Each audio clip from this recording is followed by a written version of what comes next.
Hey guys, Kyle here. So, just before the show starts, I wanted to mention our Patreon. You can pay us $1 a month as a thank you, as a tip. You can pay $2 a month to get access to one of our bonus content shows, episodes 2 days early, and a secret Discord chat where all of our Patreon donors get to go and hang out and talk with us directly. Then there's a $5 tier that you can donate to get access to a whole bunch more content. We have multiple bonus episodes on there. So please check it out. Patreon.com/itgetsweird. We don't advertise, we don't make money. So check it out and throw some money if you think that would be cool. Thanks.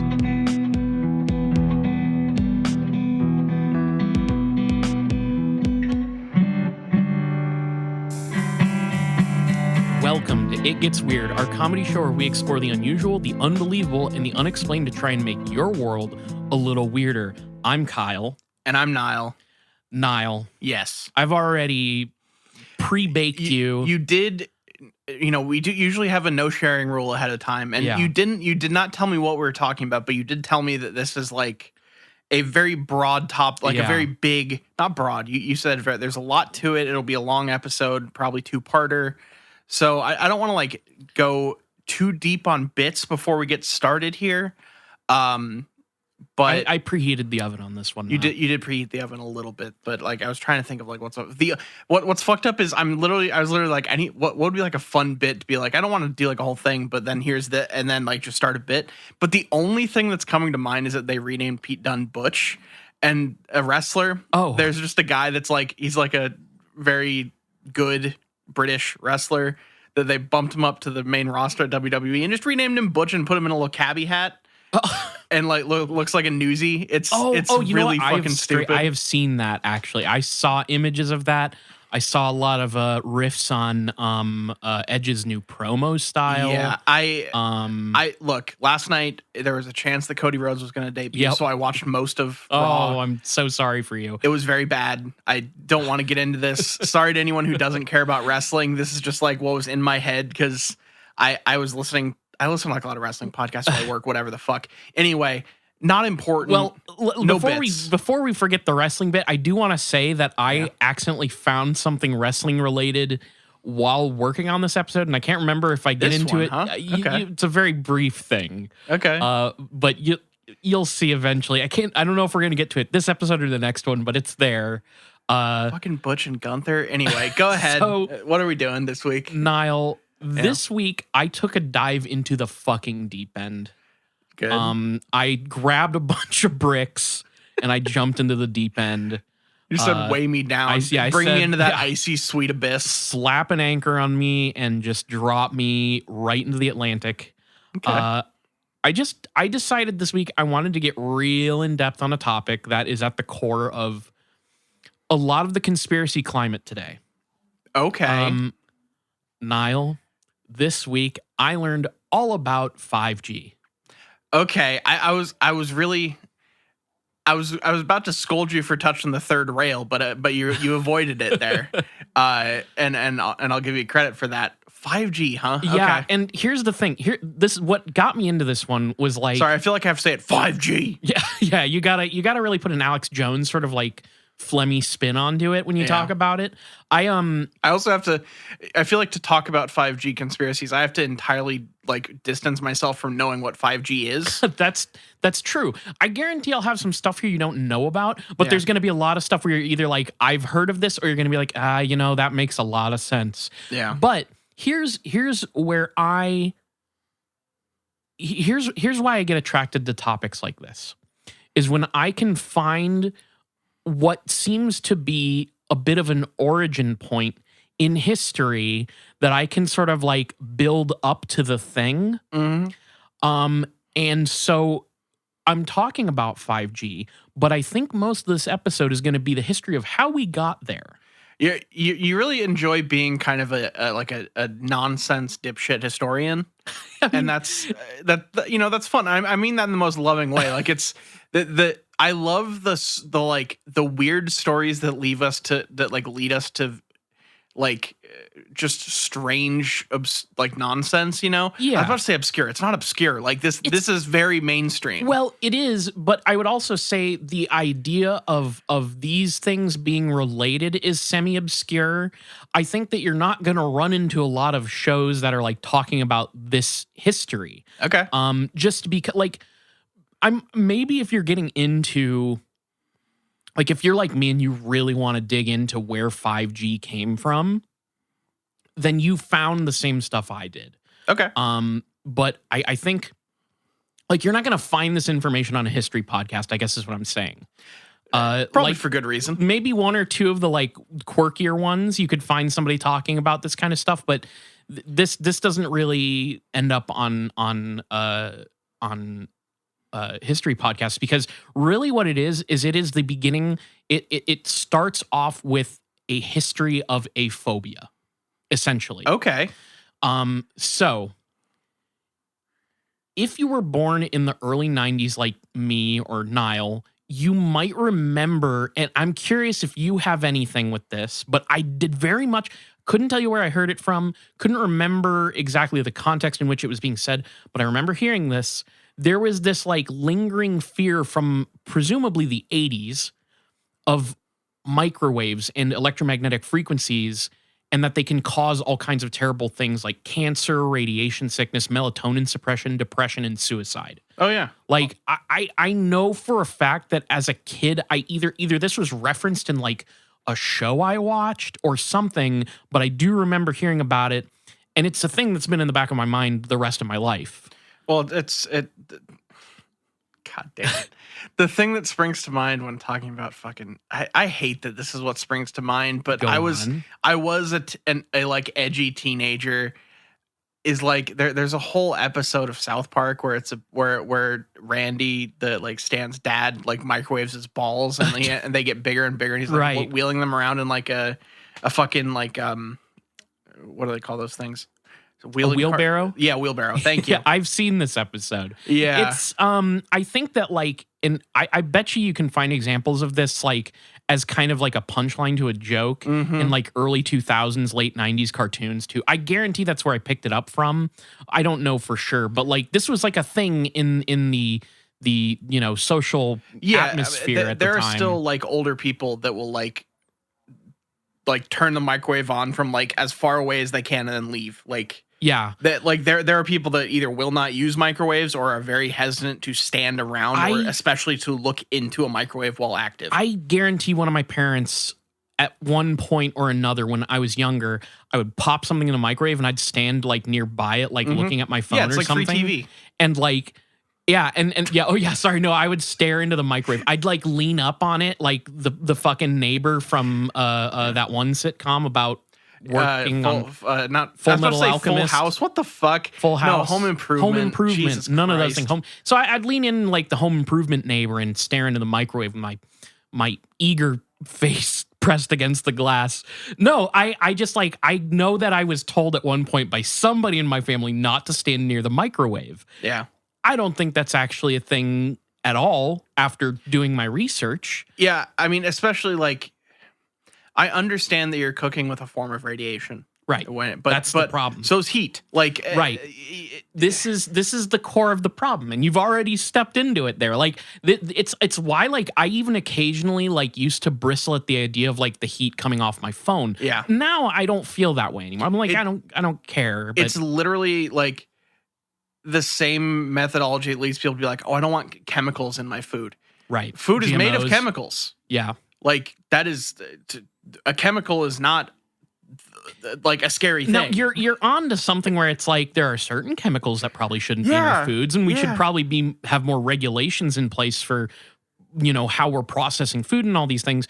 But that doesn't mean like GMOs or whatever. That's a whole other avenue we can't go down right now. GMOs is an entire like I honestly have looked into some GMO-y episodes, and I might have to do one soon. Well, I'd always considered this like fear about EMFs and power lines and microwaves to be a relatively recent thing. Turns out not really. This fear usually was referred to before I would say like the 2000s really, and even the 90s, this was usually called radiophobia. Okay. And I didn't know it had a name, but that makes sense. And it goes back further than I expected. So the first mention that I was able to find of it was in the 1903 Los Angeles Times article titled Medicos Meet, where there's a mention of a presentation on radiophobia and radiomania by Dr. Albert Soyland. Now, the unfortunate thing was I couldn't find any information on the actual content of this presentation, but this seems to be about the time that the term radiophobia was like introduced, somewhere around here. And this is a fear that would transform over the years into the now full-blown conspiracy we have today. And I've been able to kind of trace that, and with the help of people who've also put in the work, to be fair. But you're not the only person that's ever looked into this. Right. But seriously, Dr. Soyland, this guy was a very important pioneering radiologist who actually focused on radiation therapy in the early 1900s. And as early as 1903, he was talking about this phobia of like radio waves, radiation, and things like that. The article is actually about the various presentations of different scientists and researchers, and they're just like proposing beneficial uses of electromagnetism and X-rays. So it's not really where the fear seems to have started, even though it sort of looks like it may have addressed it. But I'm sure that in these early days of radiology, lay people must have had reservations about invisible waves of energy being blasted into their bodies, which it makes sense because these early years of X-rays and radiology were not awesome. Yeah, I mean, I feel like there is an element of this that is like baked into like the advent of like technological experiments and medical science, and like because we've done some stupid shit that has like caused a lot of cancer. Yes, like basically radiology was kind of like it started to come onto the scene in 1895. Yeah, and like we quickly like started experimenting with it, and because like people kind of saw the potential of X-rays and these things that you could like use for medical purposes among other things. But of course, there were many cases of experiments where people contracted cancer from mishandling X-rays or just like burning themselves. They would leave like bald patches on their bodies from the radiation burns. Mm-hmm. We just like didn't have the proper measurements or handling of this stuff at the time, and I was I guess not surprised, but I was like, it was fun to realize and discover that Nikola Tesla even managed to burn himself with an X-ray experiment. So Nikola Tesla is like a patron saint of this podcast in terms of just like have him crop up in fucking everything. It's one of those things that's don't fuck anything but your bird wife. He's inescapable. He is inevitable. And honestly, I was thinking the same thing about orgone energy. Yeah. Cause like I was sharing something in like with some friends who don't know conspiracy stuff, and it involved orgone energy, and they were like, wow, well, today's the day I learned about orgone energy, huh? And I was like, I just thought about it. I was like, I can't escape it. You just learned about it. It permeates my life. I have that realization a lot when there's like a thing that I'm just like talking and like I reference some random thing we've talked about on this stupid fucking podcast, and like everyone just kind of looks at me for a second, and then I'm just like, oh yeah, not everyone runs a fucking conspiracy podcast for 5 years and they're not like broken as a human being. I just am like, I prefer a positive spin here. Yeah. Where I don't see myself as broken. I just stumbled into like we stumbled into this like weird expertise just by doing this for so long. Yeah. Like that's really what I see it as. But there is like a disconnect in casual conversation when you start bringing up, you know, orgone energy, and then you have to like give this context that's like an hour-long episode on our show. So it's like, yeah, it's hard. But I run into that a lot, especially with my family, because my family will like ask me questions about this stuff, and I'll be like, well, you know, it's kind of like an Archons, like Anunnaki thing, and they'll be like, what the fuck are like you saying? Like a 5D radiate, like 5D, you know, ascension kind of thing. Yes. Oh my God. What the fuck are you talking about? Yes, exactly. Now, it wasn't until the 1920s that radiophobia really became prevalent in the United States. So, in a 1922 Brooklyn Daily Eagle article titled Radio Fans Storm Annual Convention and Show Here. Just fans of the radio. That's exactly what this is. I know. It's just, it's funny to think about that being like a thing that would have been like sweeping the nation at the time. I realized that it was new technology and like, so therefore that would be a thing.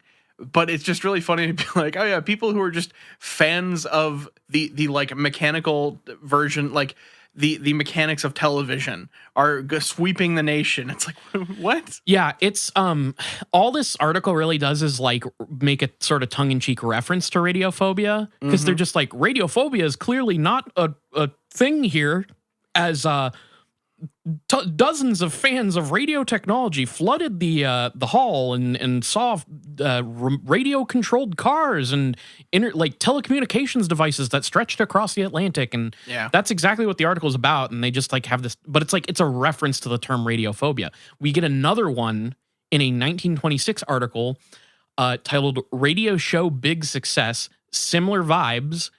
Guess what paper that was from, though, as far as an early reference to radiophobia? Popular Mechanics? No.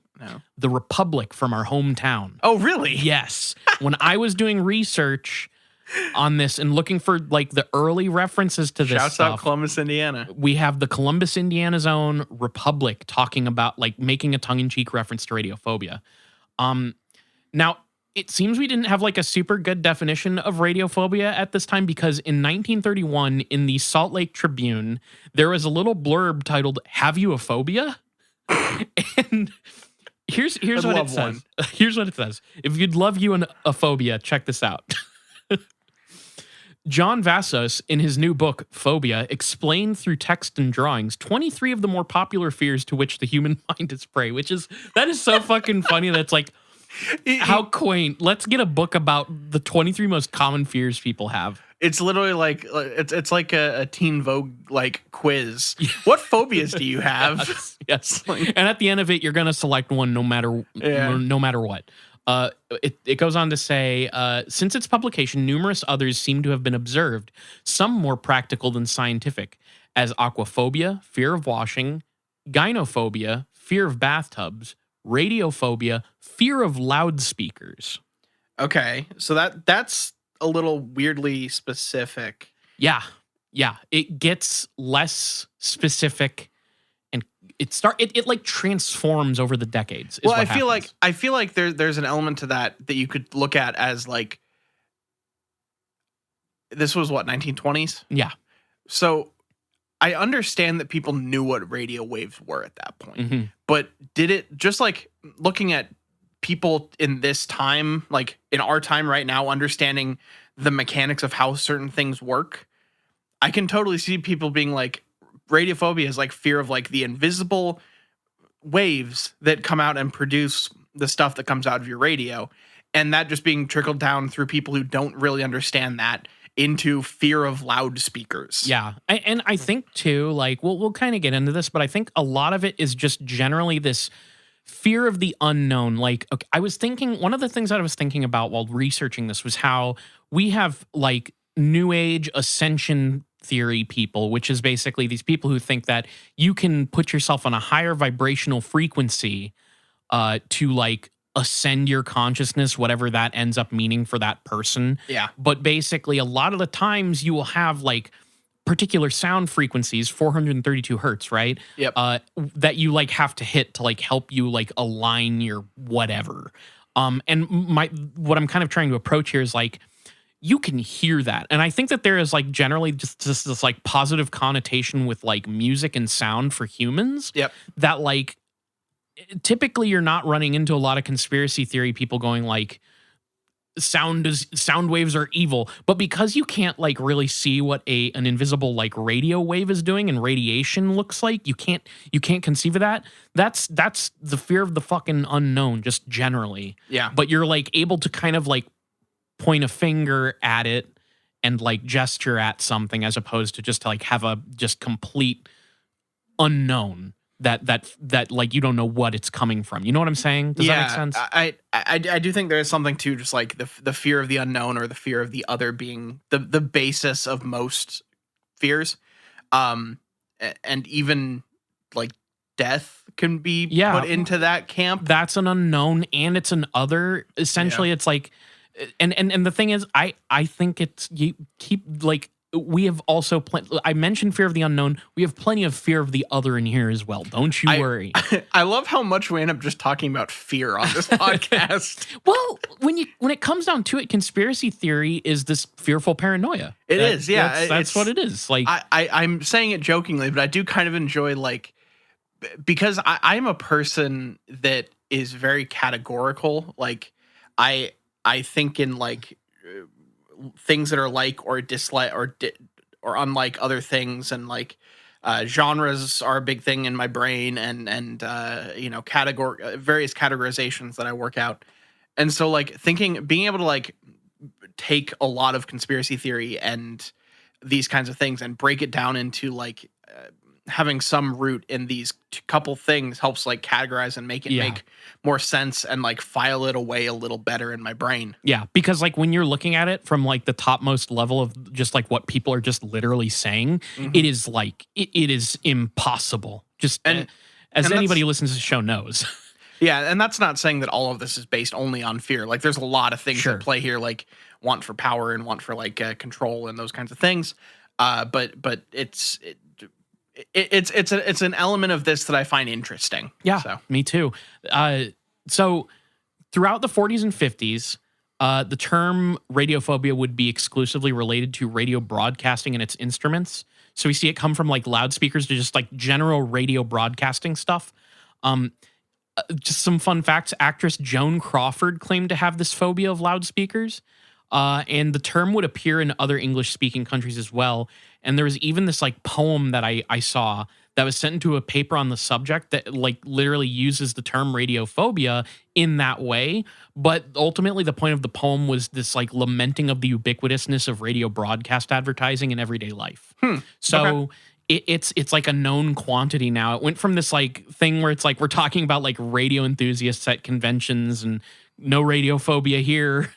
And now it's like you're afraid of radio broadcasting and the things that entails. Subculture becomes culture, baby. Yep. Now, what happened in the 1940s and the 1950s? What happened that maybe caused a bit of a shift with radiophobia? Man, I don't know. Could have been this little old man named Hitler. Well, yes. I was mainly looking for like nuclear technology, but Hitler didn't help. Look, I was trying to find like a fun way to bring up World War II, you know? Yes. And I figured that was you're absolutely right. World War II and the use of nukes was a huge fucking problem for anybody who was already suspicious of radiation and radio waves. Yeah. And this is where a big shift occurs. So if you were radiophobic, now you were afraid of gamma radiation and or this could group in medical x-rays and just like ionizing radiation.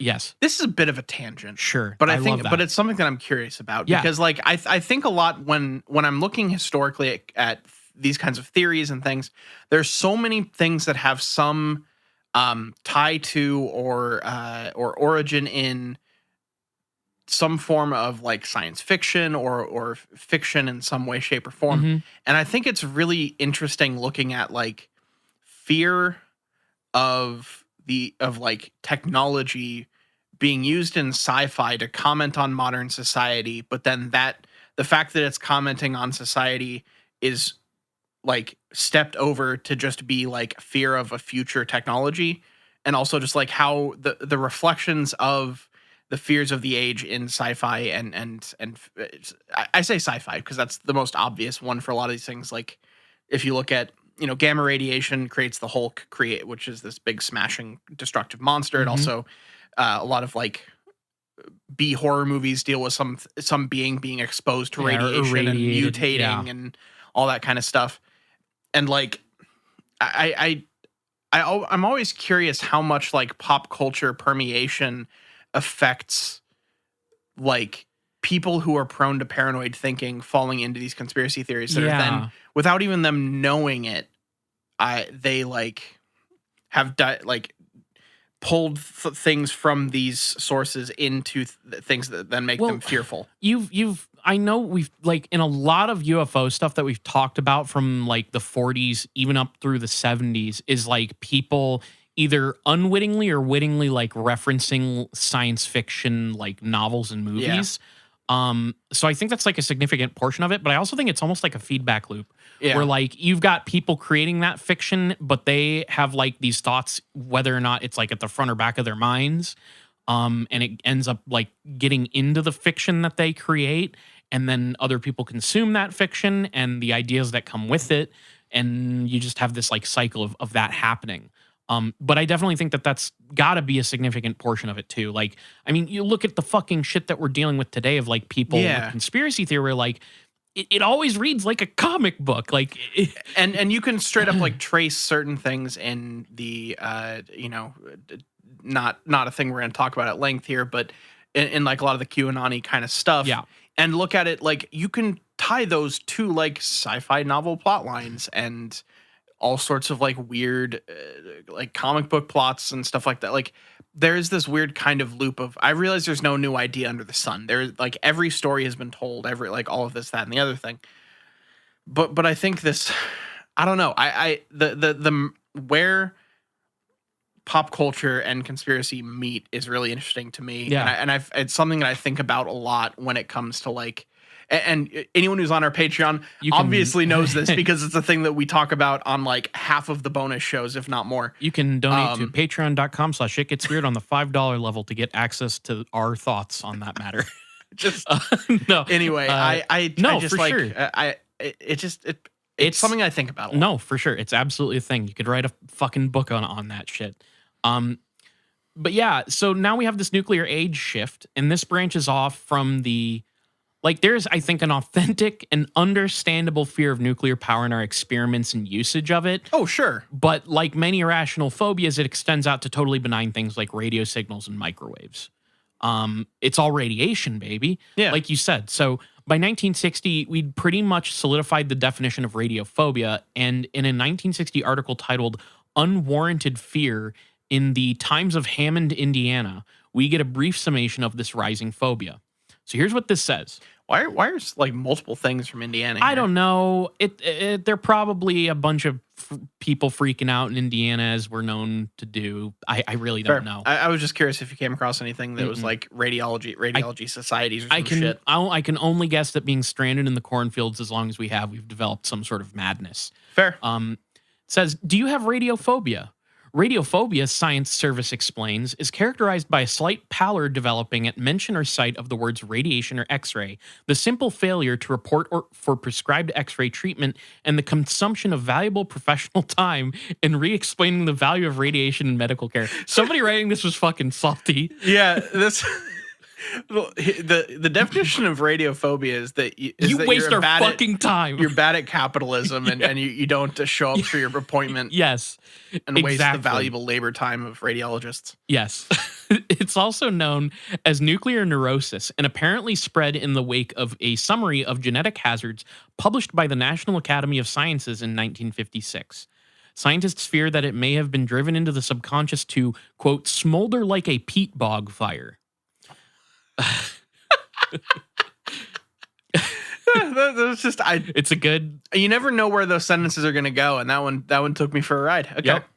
Potential hazards of radiation are something to be aware of, but scarcely something to get into a cold sweat about. This is especially true of X-rays administered by competent persons. As to the hazards of fallout radiation, they may be there, but so far nothing has demonstrated that they are at dangerous levels. Nothing, that is, to warrant radiophobia. Now, it's interesting that this 1960 article should mention the dangers of fallout, especially referring to them as minimal. Yeah. I can't divert too much attention to this, but there was an event that sort of shifted the American public's perception of radiation and radiophobia, one of multiple. This was, and you just let me know if you've heard of this one. This was Operation Castle Bravo. Maybe. they're like, hey, don't get into a cold sweat about fallout radiation. Hey, I read about this and I broke out into a cold sweat. Okay. So here's a little summation of Operation Castle Bravo. So March 1st, 1954, this was the testing of a then experimental thermonuclear shrimp device, is what it was called. Okay. It overshot its predicted yield of 4 to 6 megatons and instead produced 15 megatons. Wow. Okay. This then resulted in an unanticipated amount of bikini snow or visible particles of nuclear fallout being produced. And this caught the Japanese fishing boat, the Daigo Fukuryu Maru, or Lucky Dragon, in its plume, even though it was fishing outside the initially predicted 5 megaton fallout area, which had been cordoned off for the Castle Bravo test. I have heard of this. Yeah. Okay. About 2 weeks after the test and the fallout exposure, the 23-member fishing crew began to get sick. They had acute radiation sickness, and it was brought on by beta burns, which were caused by direct contact between the bikini snow fallout and their skin through their practice of scooping the bikini snow into bags with their bare hands. Jesus. The boat's chief radio man died 7 months later, and it was estimated that about 100 fishing boats were contaminated to some degree by fallout from the test. Inhabitants of the Marshall Islands were also exposed to fallout, and a number of islands had to be evacuated. So this incident, because of this is like the era of secrecy around nuclear weapons. Yeah. But because this shit exploded and irradiated random fishermen who were like outside the zone, it created this widespread fear of like uncontrolled, this idea that this is like uncontrolled and unpredictable nuclear weapon usage. And also people were like, hey, did you just radioactively contaminate fish in the Japanese food supply?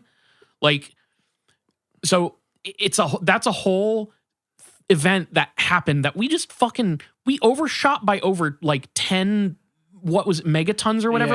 It was a triple the size it was supposed to be. It was like triple the size it was supposed to be somehow. And so of course people are like, hey, what's the competency level here? Like, yeah. And so reading this like chilled me to the bone. I had heard of this before, but I'd not like read the details of it. And yeah, so of course people like they literally called this shit Hiroshima 2.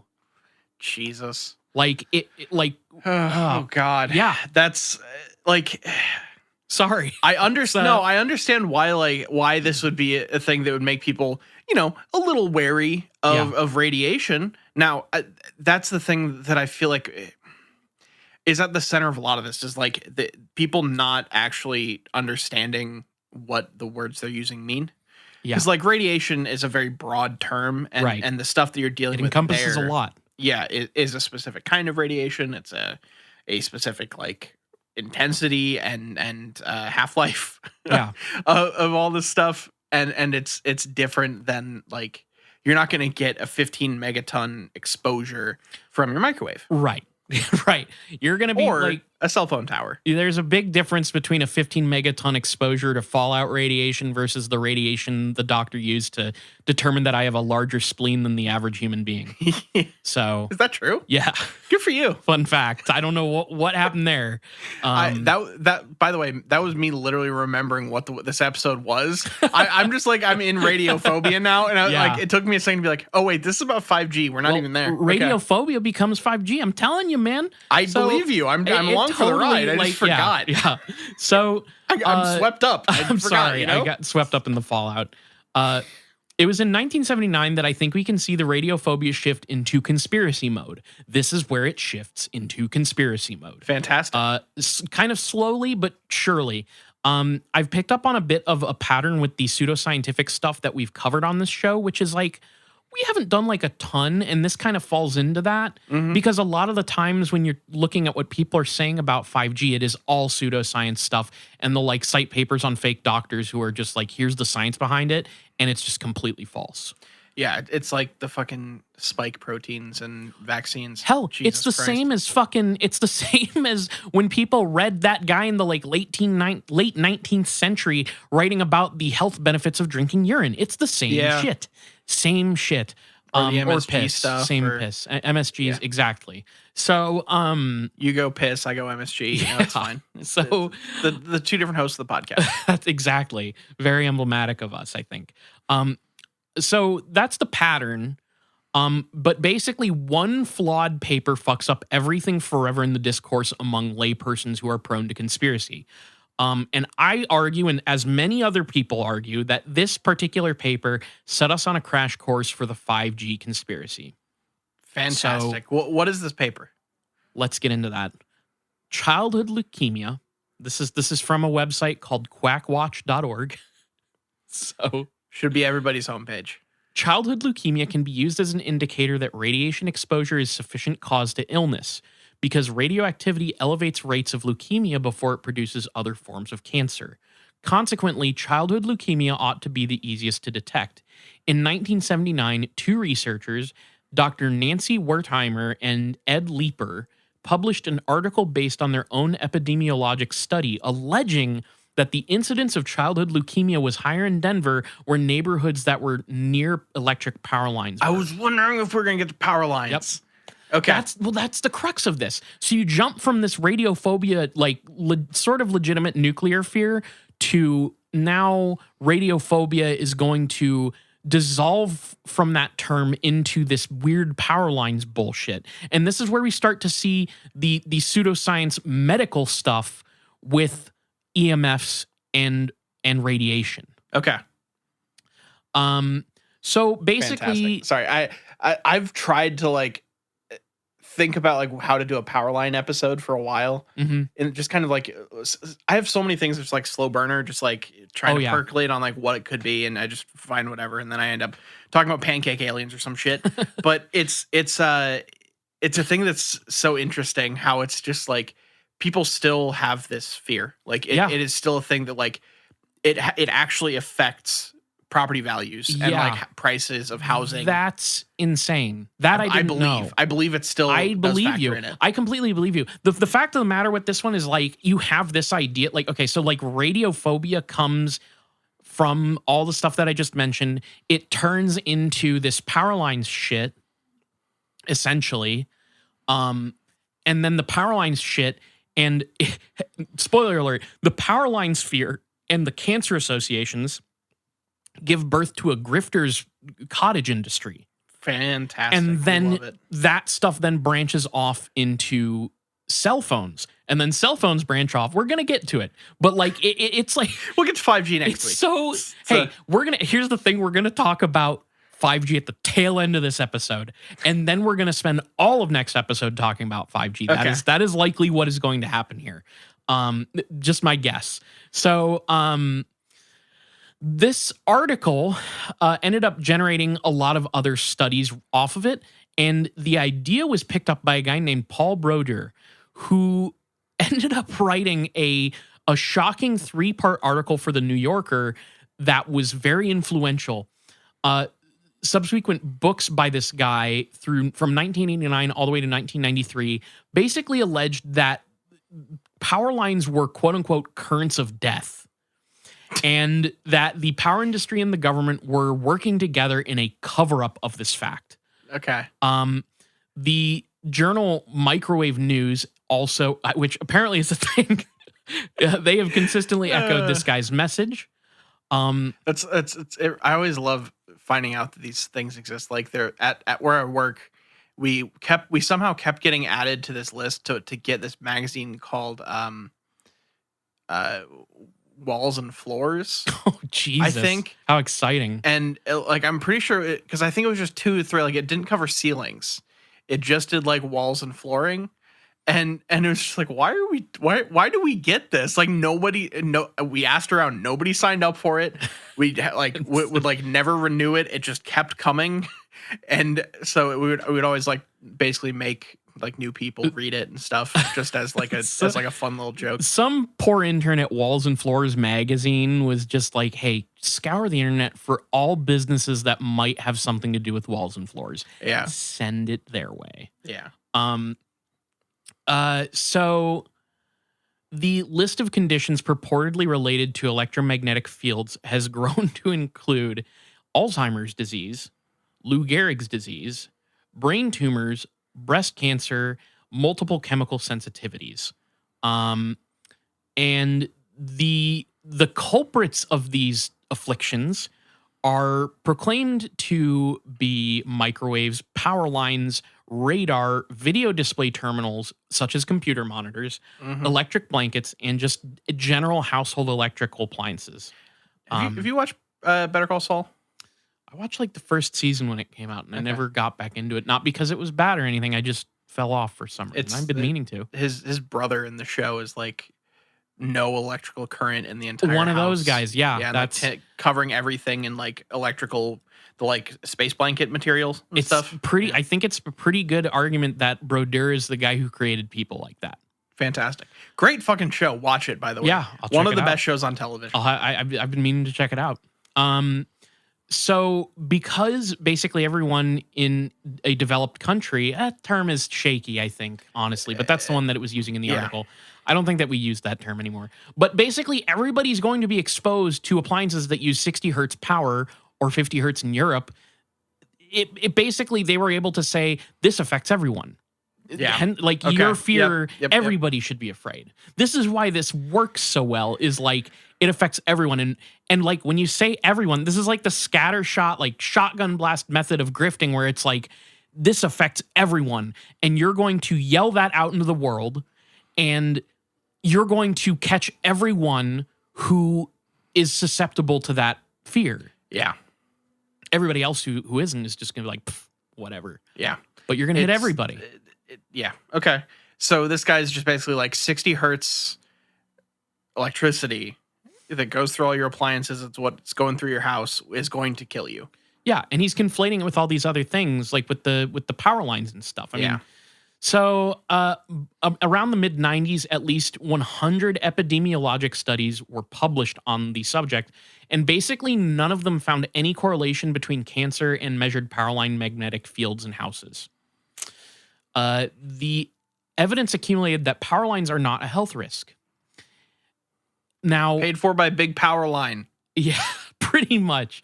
I mean, that's what you're going to get people saying, basically. Yeah. There was like a whole program on PBS in 1995 called Currents of Fear. Why have I seen parts of that? I think we watched part of this in one of my I was in this class. There was like basic electronics because I was learning how to like solder and shit.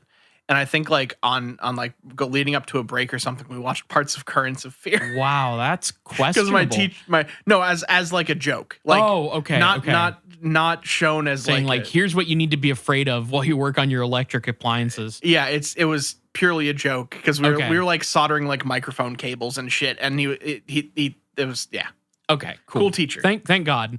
Well, basically, it just like it had this guy Brodeur on, and also had like his critics come on and talk. And it like assessed basically by this point, everything that this guy had been saying from like the 80s up through the mid 90s has been like debunked by just about everybody. Yeah. But it nonetheless persisted with this guy. Nevertheless, she persisted. That's what I was going for. So, fuck. There is no evidence at all to these claims. Like it literally, like it lists here, like rebuking that claim for all the different things that I mentioned before. Commenting on this report, Robert L. Park, PhD, executive director of the American Physical Society, asked, will this report end the controversy? Basically talking about the reports that, yes, exactly. Because he says, of course not. An entire industry, including researchers, is now dependent on the fear of an EMF hazard. That's fucking crazy. Yeah, it's a cottage industry now. It's like literally, it's not even just a cottage industry. It's like people stake their life's research on this being a thing. And now they can't have it go away because they no longer have a job because capitalism's working great. Yeah. Like it's fucking crazy. Working as intended. It's fucking crazy. So in 1995, the Society's Executive Council concluded, The scientific literature and the reports of reviews by other panels show no consistent, significant link between cancer and the power line fields. This literature includes epidemiological studies, research on biological systems, and analyses of theoretical interaction mechanisms. And it goes on to just refute all that stuff. Yeah. So literally through the rest of the 90s, you have like global institutions and like important, like the Lancet is one of them. Throughout the rest of the 90s, you just have people refuting all this evidence, quote unquote evidence, all this shit that was being peddled by people who like were fake news researchers essentially of EMF causing cancer. So but here's where it's like, this is why it's weird. Even though it's very hard to prove this, like it's kind of hard to prove a universal negative because like they have to concede that like in certain measures like this thing can be harmful, and there's concessions that have to be made too. That's the thing is like these things continue to exist because of like good science being done correctly, because you have to admit that there's like these kind of edge cases where something changed or something didn't go according to plan. And it's the same reason why some people will still fucking say, well, gravity's just a theory. Yeah, because that's because it's science being done correctly. Right. So it's like we basically end up with this situation where like, because it can't be universally like negated, it's like, I'm probably not using that term right, but basically they cannot. You mean universal, the universal nullifier, the ultimate nullifier from Fantastic Four? Sure, exactly. Yeah. If you need to picture the universal nullifier, that's what I'm talking about. And basically they can't like do that to like 100% effect. But it's also like this has been happening for 20 years with this like extensive amount of research. If there was actually a genuine hazard with this stuff, we would have caught it by now. Yeah. Like if there was a consistent, genuine hazard, it would have been found. So the kind of like couple of takeaways that just refute all this is the fields produced by power lines are very small. Power lines produce both electric and magnetic fields. And the electric field is greatly reduced in magnitude within the human body because the body is an electrical conductor. Yeah. In fact, power lines produce electric fields inside the human body that are much smaller than the electric fields that normally exist in the body. What if power lines just produced Mrs. Fields, like cookies? Oh, that would be so sick. That'd be great. It's like kind of finding a pot of gold at the end of the rainbow, except you have a tin of Mrs. Fields like at the base of power lines. I don't know why, but that's just the way my brain's working right now. You just kept saying Fields, and I just started wanting cookies, and that's where I'm at. So keep going. I'm listening. But I think the really important takeaway for the like 5G stuff is that the initial study that all this shit is based on was flawed. Yeah. It's like when people talk about Jordan Peterson, where he's like talking about this hierarchical structure of like and like I also think this is like coming from the alpha male shit. Yeah. With like packs of wolves and like some study, like people who talk about alpha males. Anyone who brings up wolf packs and trying to tell you to be like shitty to people or women. Just they're like basing a whole flawed thing. Postulating that like humans are like wolves and that there are alpha males and blah, blah, blah. Maybe I have a beta mindset here, but like, this is a flawed study that they'll point you to the study on wolves and like hierarchical structures in nature with wolves and shit.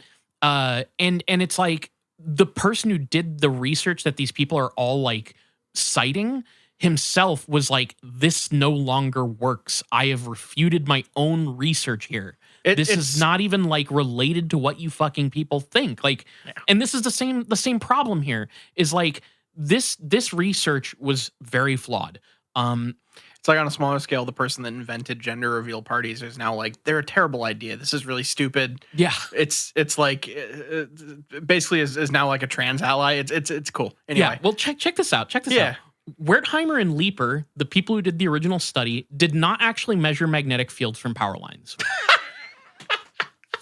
Did they just make this shit up or did they measure something wrong? So they instead decided to classify the homes according to their wiring code. Oh my God. And the wiring code was then used as a surrogate for the power line magnetic field, which was unmeasured and unknown. this is a flaw in the study, of course. Yeah, it is. Jesus. So the later studies would measure these things, and there was no consistent relationship whatsoever. None.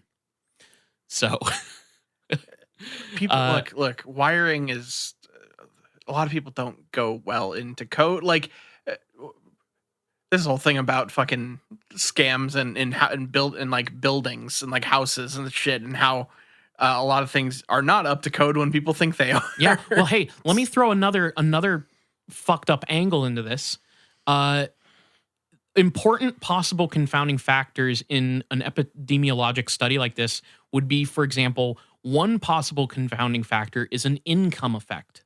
Living right under electric power lines is not a desired residence and often is in a low-income housing location. So people living near power lines tend to be poorer than the control group. Yeah. And there is a strong and well-known epidemiological relationship between poverty and cancer. Yeah.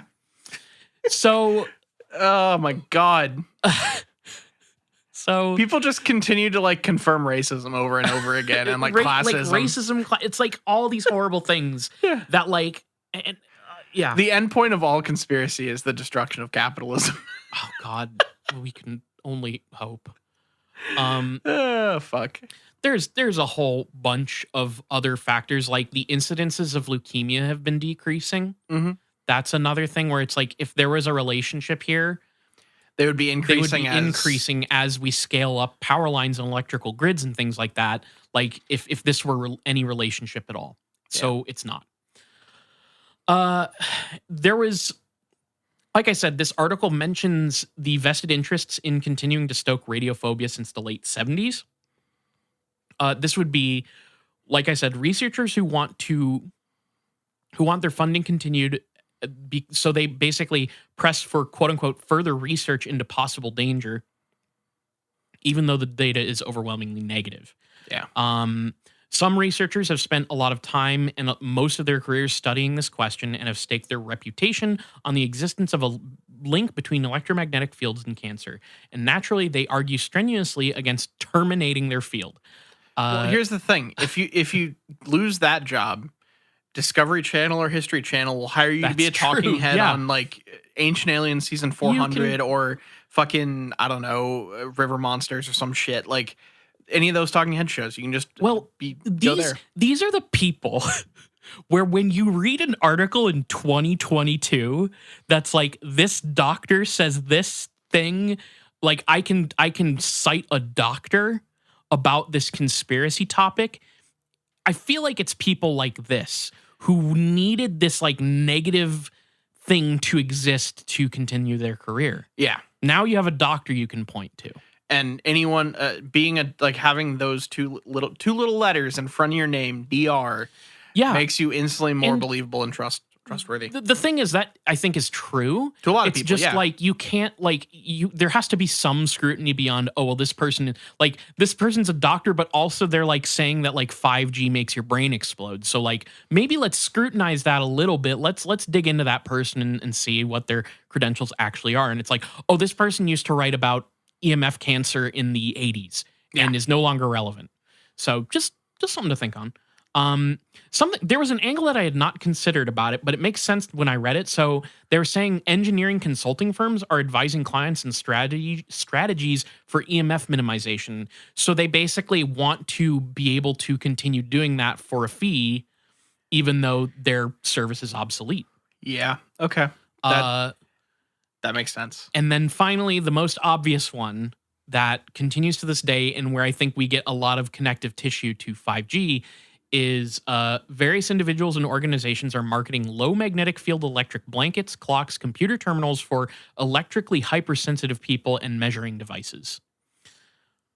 So, yeah, I mean, like I said, it's a whole fucking industry. It's this shit's not real. Yeah. Yeah. I know that's the point of this, but it's yeah. I like this topic is interesting because it's still like people are still really scared about it. Like, they still talk of like laptops and you know, your phone, having your phone up to your ear too often, and like oh, it's better to use like a Bluetooth headset. Well, Bluetooth radiation. You're literally like it's all these things of like everyone is just trying to find a way to make you buy more shit. Yeah. And here's just a fun little tidbit. Read into it how you will. Maybe this guy's got to be an episode. Brodeur was also a counterintelligence agent during the Korean War. Okay. Interesting. Just wanted to throw that out there. Thought it was interesting. But the general consensus on that guy was that he's an alarmist and he's full of shit. So yeah, now we have a cottage industry that's developed out of this. That job creator didn't go away. Creator, Dr. Sorry, job creator Broder, the former Korean War counterintelligence agent. So nothing weird going on. Does that just mean he tortured people? Probably. I really don't know. Okay. I'll have to research the guy sometime because I think he's an episode. So yeah. Very briefly want to mention that like Operation Castle Bravo, another factor in like stoking. I just remembered stoking this fear was the Chernobyl disaster. Yeah. Chernobyl makes sense. That event is an episode in and of itself. It's fucked up. Like no, absolutely. An actual tragedy. Genuinely fucked up. Same with Castle Bravo. Not all to minimize that. No. All of it's fucked up. But like you get where I'm coming from with that. Yeah. So nuclear war is scary. Yes. It's the most intense weapon ever created by mankind, and most people do not understand what it actually is. They just know it's a big, scary bomb, and much like any other bomb, it can be dropped whenever. Therefore, scary. Yep, it's scary.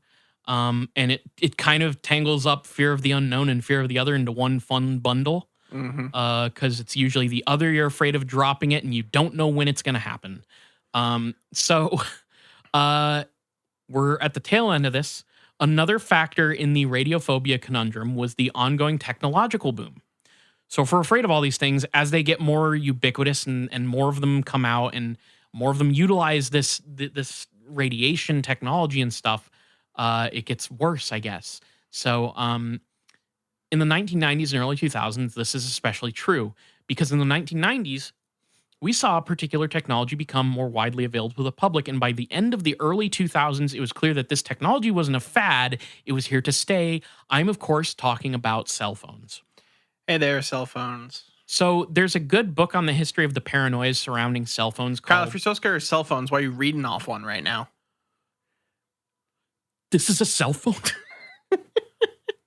I thought it was a little computer. I thought it was a little computer, man. Hey, here's the thing. It is. It is. Yeah. So honestly, I can't get into all the details of this era of stuff, but there is a good book on it called Cellular Phones, Public Fears, and a Culture of Precaution by Adam Burgess. I could only read a little bit of a preview of it and found some free material on the book. But the short version is that we developed almost urban legend style fears of how cell phones were going to fuck us up. Yeah. Very similar to radiophobia of the 80s. So from the perspective of the paranoid, we basically ended up with like miniature microwaves on our person at all times. And gonna cook your balls. Yeah. Like one of the myths that I found about this that I remember hearing about this I'm assuming the early 2000s, but this was, I guess, more of a 90s thing, but it stayed around, was how you could blow up a gas station with a cell phone. Yeah. And then that became static electricity and all this stuff. But like in at least in England, cell phones were banned at petrol stations for from 89 to 93. There are still don't pull your phone out while you're fueling signs at gas stations. Which is supposed to be the static electricity thing, but I think it kind of comes from all this. Yeah, I realize that the actual thing is static electricity, a spark, but because there's just a big no phone thing, I think it does help kind of permeate the kind of fear. Well, and it was this guy who wrote this book, Dr. Adam Burgess, who spoke out about the unfeasibility of has station explosions being caused by cell phones. He was quoted as saying, "They are accused of an improbable risk based on scientific implausibility, and yet the threat has still managed to become a worldwide health anxiety." Now, with cell phones connecting people across the world, a communication network standard was, of course, established. The first network of this kind was actually established the same year that the faulty paper linking leukemia to power lines was published. In 1979, the first commercial cellular network called 1G was rolled out in Japan, initially within the metropolitan area of Tokyo. And then within 5 years, this network expanded to the entirety of Japan. And it's analog, by the way. Analog at the time. Okay. So the actual like wireless revolution, as they call it, began in the 90s. As we transitioned from analog to digital networks. So the 2G generation would become the first commercial digital cellular network in 1991. And without getting into the nitty-gritty details of the technology behind cellular networks, for our purposes, we just need to know that 2G all the way up to 5G and soon 6G is the scaling up of telecommunications. Wait, there's 6G? It's coming. Oh my God. It's already here. It's going to bake my butt. It's gonna make your brain melt out of your ears, and weirdly enough, it's gonna make your genitals expand. Look, I'm not scared of 5G, but 6G, come on, 6G's fucked up. But we don't. How could we possibly know what it does? Too far, frankly. So, yeah, this is the scaling up of telecommunications networks over the decades, and I'm gonna cut part 1 off there. Okay. Because you don't need to know really much about what 5G is. It's boring. You'd like if I were to just like explain to you how these networks exist, you'd like turn the podcast off. Yeah, we're not like a telecommunications podcast. Right. So we'll get into so next week is going to be 5G conspiracies. Yes. Fantastic. Yes. And so like we're going to jump from like the 1990s where it's like cell phones can cause cancer.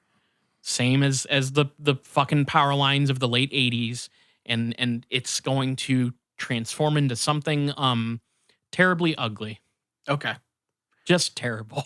Yeah, I look, I've seen 5G stuff mainly in terms of like memes and of course just like doing this podcast, you follow some weird Twitter accounts and I've seen some of it, but I'm sure there's stuff that I've not even begun to come across. I follow a lot of weird Twitter accounts. @fart is pretty good. That guy posts funny stuff about. I know weird dicks Twitter is a fucking thing or whatever. I meant conspiracy like, Twitter. He made Smash Mouth eat the eggs.